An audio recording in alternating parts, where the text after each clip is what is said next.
বন্ধুরা, তোমরা কি মনে করো শুধু দেখতে সুন্দর হলেই সব হয়? আজকে অহংকারী নীলু খরগোশের এমন এক গল্প শোনাবো যা আমাদের শেখাবে আসল সৌন্দর্য কোথায় থাকে।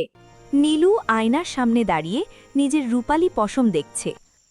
আমার মতো সুন্দর আর দ্রুত এই বনে আর কেউ নেই। কচ্ছপ দাদু ধীর পায়ে হেঁটে যাচ্ছিলেন।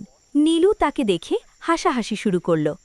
আরে দাদু, আপনি তো হাঁটছেন না, মনে হচ্ছে ঘুমিয়ে আছেন। হুহ, তুই যে এত তাড়াতাড়ি ছুটছিস, দেখি না কোথায় যাস। আমার সাথে দৌড় প্রতিযোগিতা করবেন নাকি? কচ্ছপ দাদু শান্ত মাথায় রাজি হলেন। বনের সব পশু পাখি জড়ো হল। দৌড় শুরু হতেই নীলু বাতাসের বেগে বেরিয়ে গেল। অর্ধেক রাস্তায় গিয়ে নীলু দেখল কচ্ছপ দাদু অনেক পেছনে।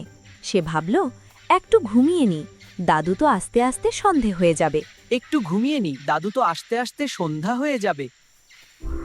সে এক গাছের নিচে অঘরে ঘুমিয়ে পড়ল। কচ্ছপ দাদু এক মুহূর্ত না থেমে ধীর পায়ে হেঁটে নীলুকে ছাড়িয়ে ফিনিশিং লাইনে পৌঁছে গেলেন। নীলুর যখন ঘুম ভাঙল, সে দেখল দাদু জিতে গেছেন। নীলুর খুব লজ্জা লাগল।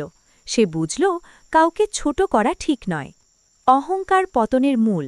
নিজেকে বড় মনে করে অন্যকে ছোট করো না, কারণ পরিশ্রম আর ধৈর্যই আসল জয় এনে দেয়।